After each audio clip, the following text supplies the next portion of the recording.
لازم نرجم قبر أبو رغال بعد ما نخلص حج.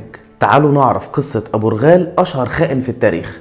إبرهة الأشرم حاكم اليمن المعروف باسم إبرهة الحبشي، بعد ما الأثيوبيين سيطروا على صنعاء وخلوها عاصمة اليمن، قرر إن هو يبني كنيسة وسماها القليس. والكنيسة دي كانت عبارة عن مبنى محاط بجنينة كبيرة للتنزه، وكان مدخل الكنيسة موجود في الجانب الغربي، وعلشان توصل له بيكون عن طريق سلم شديد الانحدار من المرمر. وكان ارتفاع المبنى أكتر من 5 متر، وأبوابه كانت مطلية بالذهب والفضة. حتى المسامير اللي كان بيستخدمها كانت برضه من الذهب والفضة، بهدف ان اللي كان يدخل الكنيسة يصاب بحالة من حالات الانبهار. وكان هدفه من الكنيسة ان العرب بدل ما يروحوا وقت الحج للكعبة يروحوا القليس. وطبعا العرب ما كانوش هيحققوا ابدا اللي بيتمناه إبرهة، رغم انه كان مجهز الكنيسة كويس جدا. فقرر ان هو يهدم الكعبة. جهز إبرهة جيش على مقدمته فيل علشان يهدم الكعبة بيه، وبدأ يتحرك بالجيش ده من اليمن.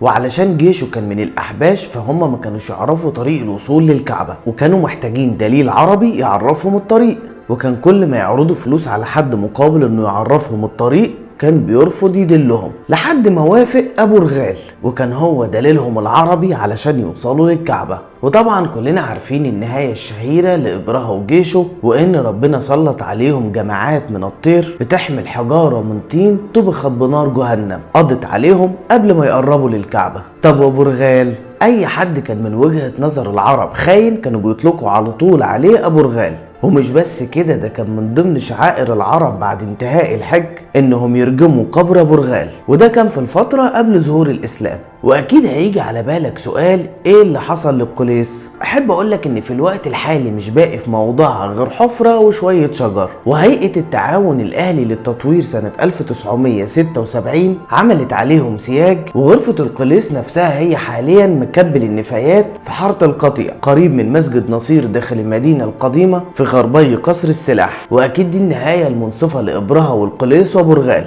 ولو لسه بتتفرج على الفيديو ما تنساش اللايك والشير علشان نفضل نجيب الكلام اللي بين السطور.